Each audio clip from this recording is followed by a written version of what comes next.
조선시대 후기는 많은 양민들이 고향을 떠나 육체노동을 하며 먹고 살고 일부 몰락한 양반들은 종살이까지 했을 정도로 빈부격차가 심했던 시기였습니다. 이토록 고단했던 백성들의 삶에 일확천금을 얻을 수 있는 복권은 인생 역전의 유일한 희망이었죠. 조선시대 후기에는 만인계, 산통계라 불리는 복권이 있었는데요. 이 중 만인계가 지금의 로또와 가장 비슷한 복권이었습니다. 주최자는 추첨일과 등수별 당첨금을 정해두고 개표라는 이름의 복권을 일정 기간 동안 판 다음 추첨일에 복권을 산 사람들 앞에서 추첨을 하고 당첨금을 지급했습니다. 이 그림은 1892년 12월 부산에서 열렸던 조선의 만인계 추첨 모습을 한 일본인 화가가 그린 것입니다. 높은 무대 위에서 세 사람이 복권 번호가 적혀있는 패가 담긴 둥근 통을 돌려 당첨 번호를 뽑고 줄을 통해 건너편에 있는 관리에게 패를 보냈습니다. 패를 받은 관리는 번호를 장부에 적고 사람들에게 당첨 번호를 큰 소리로 알렸습니다. 행사장을 가득 메운 사람들은 당시 만인계가 얼마나 인기였는지를 볼 수 있는 부분입니다. 대한제국까지도 이어졌던 만인계의 판매 가격과 당첨금은 얼마였을까요?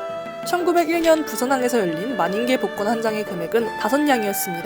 한 냥을 지금의 돈으로 정확히 환산하기는 어렵지만 대략 7만원 정도였을 것이라고 추산됩니다. 5냥이면 무려 35만원이나 되는데요. 비싼 가격에도 불구하고 삶이 얼마나 팍팍했던지 복권은 불티나게 팔려나갔습니다. 한 회당 총 4,950장이 발행되었고 1등은 1명이 3,000냥, 2등은 2명이 각각 1,500냥씩 가져갔고 6등은 130명이 각각 50냥을 가져갔습니다. 지금으로 치면 1등이 2억 1천, 2등이 1억 500만원, 6등은 350만원 정도를 받아간 셈입니다. 1899년 6월 22일 대한제국의 독립신문에 실린 알 수 없다라는 제목의 이 기사는 만인계가 성행하던 당시의 피폐한 사회상을 잘 보여주고 있습니다. 만인사와 체의국들의 광고가 붙은 후로 생애 없이 놀고 먹는 백성들이 눈이 벌겋게 덤벼 가재도구를 전당하는 이도 있고 소 등 부엌 살림을 파는 이도 있으며 어떠한 사람은 그 돈을 구하려고 초가 2, 3칸의 백냥의 세를 받고 집안 식구가 다 길거리에 나앉아서 하는 말이 이리 하나 저리 하나 굶어 죽기는 똑같으니 만약 내 이름이 나오지 않거든 그 당장에 목을 매 죽는다는 이도 있으며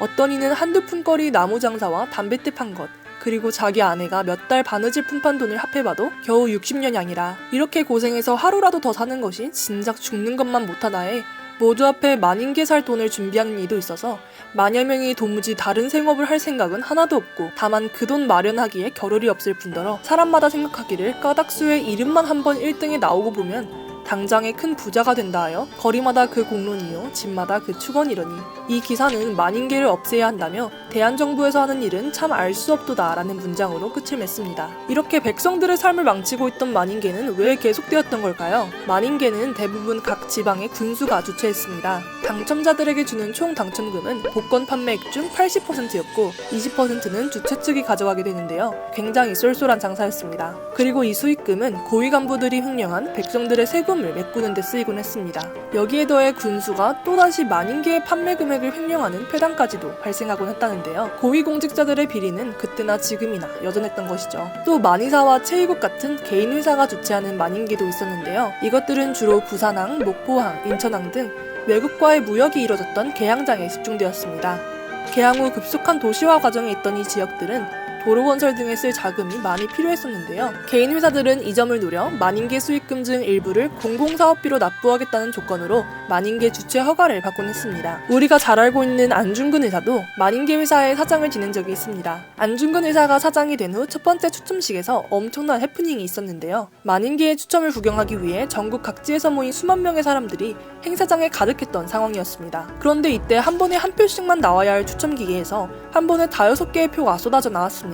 이걸 본 수만 명의 사람들은 이것이 다 사기였다며 고함을 지르고 돌멩이와 몽둥이를 휘두르는 통에 경찰들까지 도망을 가고 안중근 의사 혼자만 남아버렸습니다. 사람들은 사장을 쳐 죽여라 외치며 안중근 의사를 공격하려 했는데요. 이때 안중근 의사는 들고 있던 총을 빼들고 단상 위에 올라가 나는 아무 죄가 없고 기계 탓인데 이렇게 난동을 부리는 것은 야만적인 행동이다. 나는 죄 없이 죽지는 않을 것이니 나와 목숨을 겨룰 사람이 있으면 나와봐라 라고 외쳤습니다. 이때 함경북도에서 온 허봉이라는 사람이 달려나오더니 안중근 의사에게 너는 사장이란 사람이 수만 명의 사람을 모이게 해놓고는 이렇게 사람을 죽이려는 것이냐 어서 그 총을 치우지 못할까 라고 대들었습니다.